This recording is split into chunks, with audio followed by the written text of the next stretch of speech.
कहानी है रामपुर गांव की, जहां के मर्द महिलाओं को हमेशा नीचा दिखाने की कोशिश में रहते।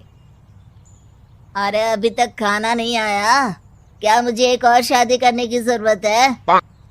नहीं जी नहीं, ऐसा मत करना, वरना मैं कहाँ जाऊंगी। खाना लेकर मैं अभी आई जी। गांव की पंचायत में भी फैसले हमेशा औरतों के खिलाफ ही रहते। मैं जो फैसला सुनाता हूँ वो भगवान की आज्ञा होती है। इस लड़के ने अपने मन से शादी करके अच्छा नहीं किया। लड़के को घर भेज दो और इसकी शादी इसकी जाति की किसी लड़के से करवा दो। लेकिन ये लड़की, इसे तो गांव के बाहर निकाल दो। नहीं नहीं जमींदार साहब, ये क्या बोल रहे हैं? ऐसा नहीं हो सकता। मेरी बेटी मासूम है, इसे अच्छे बुरे की समझ नहीं है। अरे कहाँ जाएगी ये बेचारी? कहाँ जाएगी? इतनी चिंता है तो पूरे परिवार का गांव निकाला कर देते हैं। बेचारे पूरे बसे बसाए परिवार को गांव छोड़ना पड़ता है। चाहे जो हो, अगर बेटियों को कंट्रोल नहीं कर सकते तो गांव में रहने का कोई मतलब नहीं है। यहाँ औरतों को दब कर रहना होगा। कोई भी अपने हिसाब से कुछ नहीं कर सकता, सब ईश्वर की मर्जी से ही होगा। तभी गांव का एक आदमी दौड़ा दौड़ा आता है। सरपंच साहब, जमींदार साहब, वो कालिया है ना, उसकी बेटी पढ़ने के लिए शहर जा रही है। अच्छा, ये कब हो गया? और कालिया की हिम्मत कैसे हो गई ऐसा करने की? लेकर आओ उसे और उसकी बेटी को। बस फिर क्या था, हाजिर हो जाते हैं कालिया और उसकी बेटी सरपंच के सामने। अरे कालिया, ये क्या सुनने में आ रहा है? बेटी को इंजीनियर बना रहा है तू? और ये बता, गांव में तो स्कूल नहीं है, फिर कहां से इतनी क्लास पास कर गई तेरी बेटी? राधा, जो कि कालिया की बेटी है, उसे लगता है कि सरपंच उसकी तारीफ कर रहे हैं। सरपंच जी, मैंने ऑनलाइन पढ़ाई की है, डिस्टेंस लर्निंग से। सभी में मैंने अच्छे नंबर पाए हैं, जिसे देखते हुए शहर की इंजीनियरिंग कॉलेज में मुझे स्कॉलरशिप मिली है। वाह जी वाह, क्या होती है ये? पहले तो ये बताओ, फिर आगे की बात करते हैं। पूरा गांव राधा की बात सुन रहा था और राधा बोलती जा रही थी। तो ऐसे मैं फ्री में एक अच्छी शिक्षा लेकर गांव में जो कुछ परेशानियां हैं, जैसे बिजली, पानी और इंटरनेट जैसी समस्याओं के लिए काम करूंगी। मैं गांव को शहर से जोड़ने के लिए पुल का निर्माण करवाने का प्रस्ताव रखूंगी। मुझे पूरी उम्मीद है कि जल्द ही हमारा गांव भी तरक्की की राह पर चल पड़ेगा। राधा की बात सुनकर सारे गांव वाले ताली बजाने लगते हैं। सरपंच को समझ नहीं आता कि वो क्या करे। चुप रह नादान लड़की, गांव के खिलाफ जाने के लिए तुझे गांव से बेदखल कर दिया जाएगा, वो भी पूरे परिवार के साथ। और हाँ, अगर ठीक से गांव में रहना चाहती है तो ये पढ़ाई लिखाई छोड़ दे। हम तेरे लिए गांव का कोई होनहार लड़का देखेंगे। तभी गांव का एक आदमी बोल पड़ता है। अरे नहीं नहीं सरपंच जी, राधा बिटिया जो बता रही है, अगर वैसा हो जाए तो हम लोगों को पैसा कमाने के लिए बाहर नहीं जाना पड़ेगा। हाँ जी, और ना ही कोसों दूर पानी के लिए भटकना पड़ेगा। हमारे बच्चे भी अच्छी पढ़ाई कर सकेंगे और आगे बढ़ेंगे, ना कि हमारी तरह खेती करते बैठेंगे। क्यों गांव वालों, राधा बिटिया का साथ देना चाहिए ना। सरपंच देखता है कि गांव राधा के साथ है तो वो चुप हो जाता है। वो घर आकर अपने सलाहकार से बात करता है, जो बहुत ही चालाक किस्म का इंसान होता है। अरे सरपंच साहब, आपको बहुत ही होशियारी से काम लेना पड़ेगा। एक बार गांव तरक्की कर गया, यहाँ के बालक पढ़ लिए तो कोई ना पूछेगा आपको।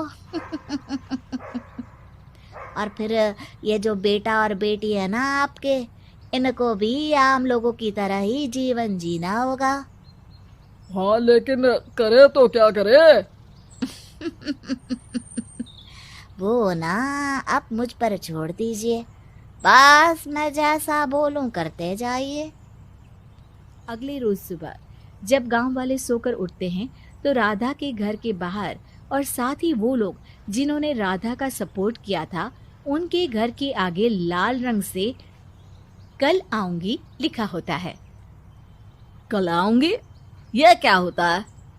अरे यह तो खून से लिखा है, लगता है कोई भूत प्रेत या चुड़ैल का साया है। चलो सरपंच जी के पास चलते हैं। सभी सरपंच के पास जाकर उसे सारी बात बताते हैं। अरे ये तो बड़ी मुश्किल की बात है। चलो मैं एक बाबा को जानता हूँ, उन्हें बुला लेता हूँ। सरपंच बाबा को लेकर गांव के घर के बाहर जाता है। ओहो, तो ये वो चुड़ैल है जो उन लोगों को निशाना बनाते हैं जो गांव को बदलने का सपना देखते हैं। वो गांव को ऐसे ही संपन्न देखना चाहती है। वो नहीं चाहती कि कोई बाहरी यहाँ का कायाकल्प करे। क्या तुम लोगों में से किसी ने गांव को बदलने की सोच रखी है? तभी राधा की माँ रोते रोते आती है। मेरी राधा घर से गायब हो गई है। अरे कोई तो बचाओ, मेरी बच्ची कहाँ गई?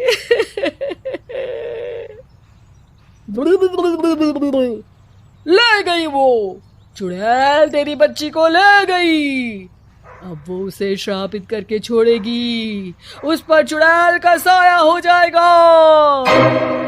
तभी बुरी सी हालत में राधा भी वहां आ जाती है। उसके बाल चुड़ैल की तरह फैले होते हैं और कपड़ों में खून लगा होता है। सभी राधा को देखकर डर जाते हैं। माँ, पता नहीं मुझे कौन उठा कर ले गया था। अरे दूर दूर हो जा चुड़ैल, अब हम लोग इस गांव में नहीं रुकेंगे। अरे कैसे बातें कर रहे हैं आप? कल तो आप मेरे भरोसे गांव का हुलिया बदलने, अपने बच्चों को पढ़ाने और तरक्की उन्नति की बात कर रहे थे, तो आज क्या हो गया आपको? ये फिर तुम लोगों को बहकाएगी।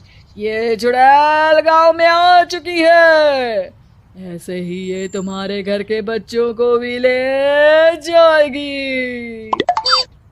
गांव वाले राधा को गांव से बाहर निकाल देते हैं। उसके माँ बाप रोते रहते हैं, लेकिन गांव वाले नहीं मानते। मैं भी अपनी बहन के साथ गांव के बाहर रहूंगा, लेकिन वो पढ़ाई नहीं छोड़ेगी। वहीं सरपंच के घर पर सलाहकार कहता है। देखा, सांप भी मर गया और लाठी भी नहीं टूटी। लेकिन अगले ही दिन सरपंच के घर के बाहर भी वही शब्द लिखे होते हैं। और फिर सरपंच की बीवी कहती है, हमारी बेटी को किसी ने अगवा कर लिया है। तभी राधा का भाई वहां आ जाता है। अरे गांव वालों, मैंने सरपंच जी की बेटी को देखा था। वो चुड़ैल उसे उठाकर ले जा रही थी। अरे क्या मजाक कर रहे हो? नहीं नहीं सरपंच जी, आप नहीं जानते। वो चुड़ैल अब आपकी बेटी में आ जाएगी, जैसे राधा के अंदर आ गई थी। तभी सरपंच की बेटी वैसी ही हालत में वहां आती है जैसे राधा आई थी।